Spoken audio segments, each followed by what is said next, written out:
నమస్తే, welcome to our channel.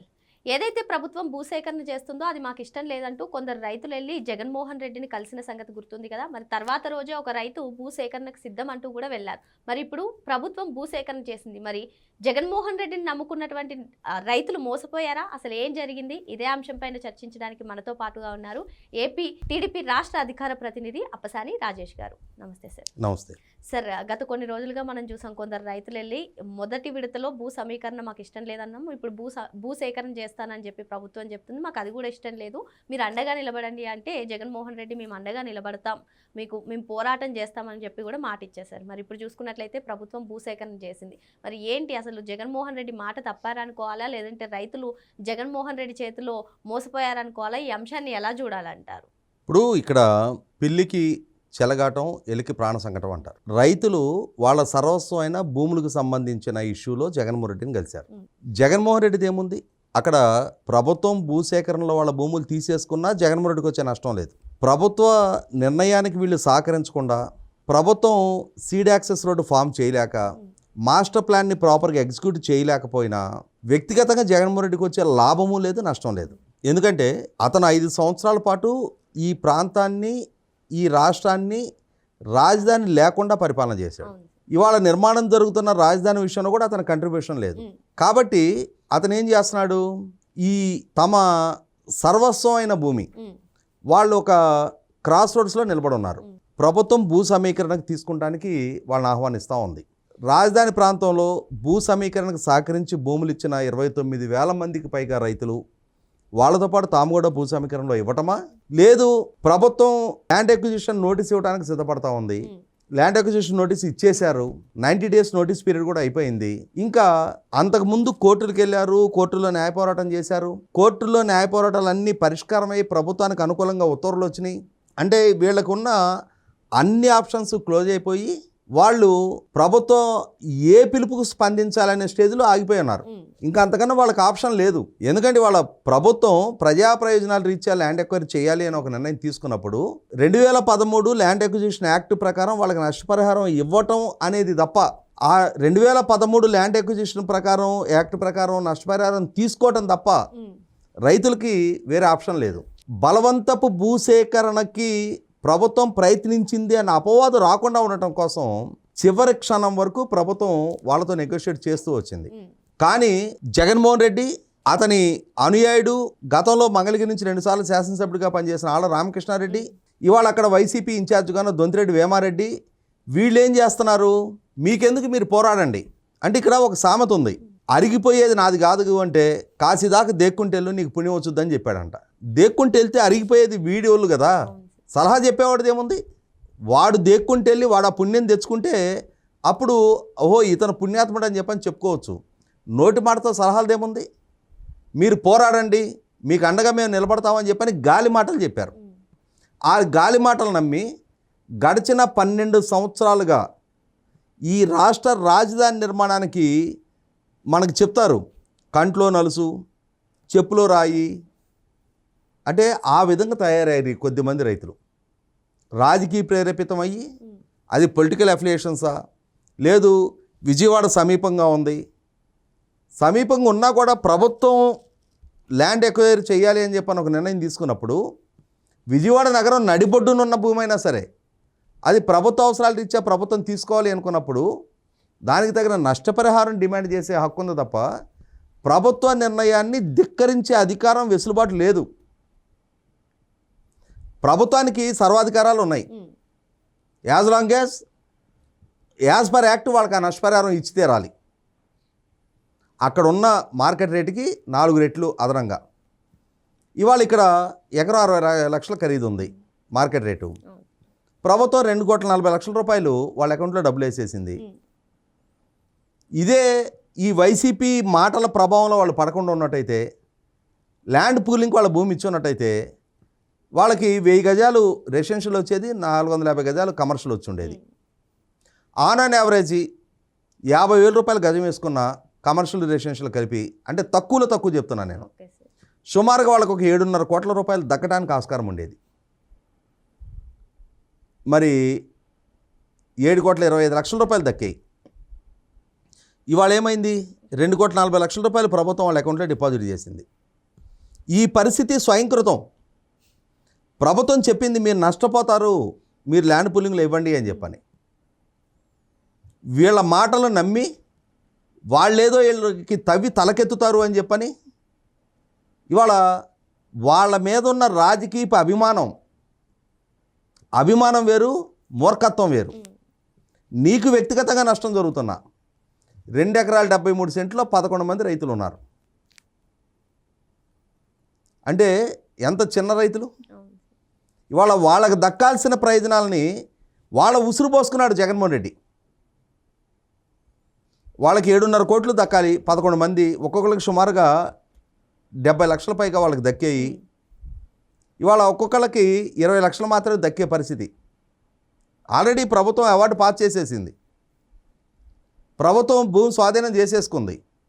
వాళ్ళ పైర్లని తీసేసి ఆ రోడ్ ఫార్మేషన్కి అనుకూలంగా జేసీబీలతో క్లియర్ చేసేసింది. ప్రభుత్వానికి సర్వాధికారాలు ఉన్నాయి. ప్రభుత్వంతో నువ్వేం చేయగలుగుతావు?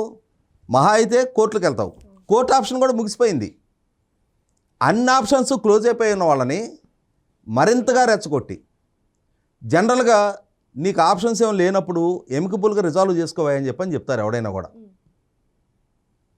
నీకు అండగా నిలబడి మేము చేయగలిగేది ఏం లేదు, ప్రభుత్వం చట్టపరంగా ప్రొసీడ్ అవుతా ఉన్నప్పుడు మేము నీకు అండగా అదనంగా రాలేము, నీకు అదనపు ప్రయోజనం చేకూర్చలేము, నువ్వు ప్రభుత్వంతో నెగోషియేట్ చేసుకోమని చెప్పని వాళ్ళ యోగక్షేమాల గురించి ఆలోచించే మనుషులైతే అరే వీళ్ళు నా మనుషులు, ఎండ్ ఆఫ్ ది డే నా ఓటర్లు, వీళ్ళు నా మాటకు విలువ ఇచ్చి నా దగ్గరకు వస్తున్నారు, నా పట్ల వాళ్ళ అభిమానం వ్యక్తం చేయడమే కాదు వాళ్ళ పట్ల నేను కూడా అభిమానం వ్యక్తం చేయాల్సిన బాధ్యత నాది అని చెప్పని నాయకుడు అనేవాడు ఫీల్ కావాలి.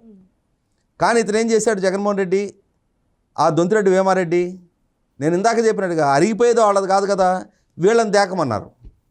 వీళ్ళు దేకారు. వీళ్ళ ప్రభుత్వం 2 ఎకరాల 73 సెంట్లు సుమారుగా 7 కోట్ల రూపాయలు పైగా వాళ్ళకి ల్యాండ్ అక్విజిషన్ అవార్డు కంప్లీట్ చేసి చెక్కులు తీసుకొని ఇంటికి వెళ్తే కూడా వాళ్ళ చేత ధిక్కరింపజేశారు. అంటే ఒక రకమైన మూర్ఖత్వంతో మేము ఏదనుకుంటే అది చలామణి చేయగలము, చలామణి చేశారు ఇప్పటిదాకా. కానీ ప్రభుత్వం మంచితనాన్ని చేతకంతనంగా తీసుకున్నారు. ప్రభుత్వం సంప్రదింపులు జరుపుతుండటాన్ని ఇవాళ మేము ఎమోషనల్గా బ్లాక్మెయిల్ చేస్తున్నాం, మేము ఇక్కడ ఒక బాటిల్ నెక్ సృష్టించాం, ఇక్కడ మా భూమి ఇవ్వకపోతే ఈ మొత్తం రాజధాని నిర్మాణ ప్రక్రియ ఆగిపోద్ది, హైవే కనెక్టివిటీకి ఆస్కారం ఉండదు అని చెప్పని అతిశయంతో వ్యవహరించారు. ప్రభుత్వం సంకల్పిస్తే ఈ అతిశయాలు నడవు, చెల్లుబాటు కావు అనేది రైతులుగా వాళ్ళకి తెలియలా. కానీ పాలకులుగా పనిచేసిన వివిధ హోదాల్లో చట్టసభలకు ఎన్నికైనా సుదీర్ఘ రాజకీయ నేపథ్యం ఉన్న వ్యక్తులకైనా అవగాహన ఉండాలి కదా, వాళ్ళకి లీగల్ టీంలోనే వాళ్ళైనా సలహా ఇవ్వాలి కదా. కానీ మేము మీకు లీగల్ ఎయిడ్ ఇస్తాం, ఏరి వాళ్ళు ఎక్కడొచ్చి ఇచ్చారు? వాళ్ళ ప్రభుత్వం చట్టపరంగా ప్రొసీడ్ అయింది, మీరు వాళ్ళకి ఏం లీగల్ ఎయిడ్ ఇచ్చారు? ఇవ్వగలిగారు మీరు. ఇవాళ వాళ్ళని బలిపశువులకు మార్చారు, ఇవాళ వాళ్ళు నష్టపోయారు. ఇవి చూసిన తర్వాత ల్యాండ్ ఎక్విజిషన్కి అంటే ఆ నోటీసెస్ అందుకని ఇంక మిగిలిన రైతులు ఉన్నారు, వాళ్ళందరూ కూడా పునరాలోచనలో పడ్డారు. ఇప్పుడు యాక్చువల్గా అయితే ఏమైందంటే ఎప్పుడైతే ప్రభుత్వం ల్యాండ్ ఎక్విజిషన్ నోటీసులు ఇవ్వడానికి సిద్ధపడిందో ఆ ప్రాంతంలో సుమారుగా 20 ఎకరాల వరకు ఉంది. కొందరు ఆల్రెడీ ప్రభుత్వంతో సంప్రదింపుల్లోకి వెళ్ళి ఎల్పిఎస్ కింద ఇచ్చేశారు లేఅవుట్లకి, ల్యాండ్ పూలింగ్ స్కీమ్లో.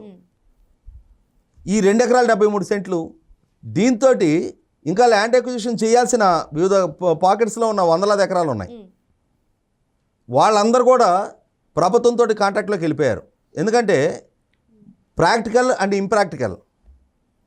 ప్రభుత్వానికి సహకరిస్తే ప్రాక్టికల్గా వాళ్ళకి 1450 గజాలు 1250 గజాలు ఆ ప్రాంతాన్ని బట్టి జరీబు నాన్ జరీబుని బట్టి వాళ్ళకి ప్లాట్స్ వస్తాయి.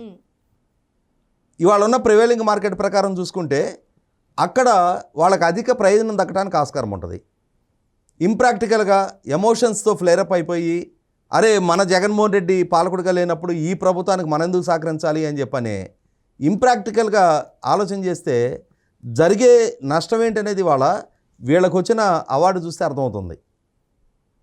కాబట్టి ఇక్కడ గొంతెమ్మ కోరికలు నీకు సహజంగా ఏమవుద్ది, విజయవాడకి సమీపంగా ఉన్నామని అనుకుంటున్నావు, లోపల 1450 గజాలు దక్కిన వాళ్ళకి 1250 గజాలు దక్కిన వాళ్ళకన్నా నీకు మంచి రేటు వస్తుంది, నీకు ఆ బెనిఫిట్ ఉంటుంది. నువ్వు పొలంగా అమ్మాలనుకుంటున్నావు, నాకు విజయవాడ దగ్గర ఉంది, నేను విల్లాలు కట్టాలనుకుంటున్నా, నేను అపార్ట్మెంట్లు కట్టాలనుకుంటున్నా, నేను సిఆర్డీకి అప్లై చేస్తే నాకు పర్మిషన్స్ ఇవ్వట్లేదు అని చెప్పని మాట్లాడావు. అంటే ల్యాండ్ ఎక్విజిషన్ ప్రభుత్వం చేయాల్సి వచ్చేప్పటికి మేము రైతులము, మేము 3 పంటలు పండే భూమిలో సాగు చేసుకుంటున్నామని చెప్పని మాట్లాడుతున్న వాళ్ళు జగన్మోహన్ రెడ్డి దగ్గరికి వెళ్ళేటప్పటికి రియల్ ఎస్టేట్ భాష మాట్లాడారు. ఇటువంటి పరిస్థితుల్లో ప్రభుత్వం ఇవాళ తన వనరుల్ని తన అధికారాలని ప్రయోగించింది. దాంతో వాళ్ళు నిస్సహాయంగా ప్రభుత్వానికి భూమి స్వాధీనం చేయడం తప్పితే రెండో ఆప్షన్ వాళ్ళకి లేదు. ఇది తెలుసుండి వాళ్ళ నిలువున ముంచిన జగన్మోహన్ రెడ్డిని చూస్తే మనకి ఒక సామెత ఉంది, అరే వాడి మాట వింటే మెడలో బండ కట్టుకొని బాయిలో దూకినట్టేరా అంటారు. ఇవాళ జగన్మోహన్ రెడ్డి మాటలు విన్న పర్యవసానం గడిచిన 12 సంవత్సరాలుగా రాజధాని నిర్మాణానికి సహకరించకుండా కొద్ది మందిని తన గుప్పెట్లో పెట్టుకొని నేను ఆ ప్రభుత్వాన్ని బ్లాక్మెయిల్ చేస్తున్నా అనుకుంటున్న జగన్మోహన్ రెడ్డి అంతిమంగా ఇవాళ ఒక పక్క ప్రభుత్వంతో సహకరించి లబ్ధి పొందుతున్న రైతులు కళ్ళ ముందు కనిపిస్తుండగా వాళ్ళ ముందు తన మాట విన్న పర్యవసానం ఇవాళ తన అనుయాయులు తన అభిమానులైన రైతుల్ని నిజంగానే ఆ మెడలో బండగట్టి తానే ఆ బావిలోకి నెట్టేశాడు.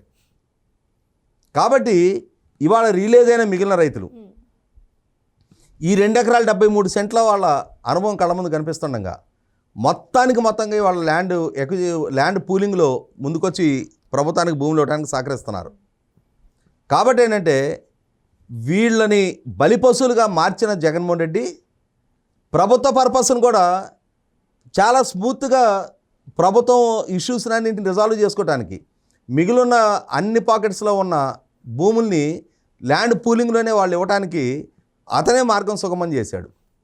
అంటే వాళ్ళు ఈ 11 మంది చిన్న రైతులు ఎవరైతే ఉన్నారో వాళ్ళ ఉసురు పోసుకున్నది మాత్రం జగన్మోహన్ రెడ్డి.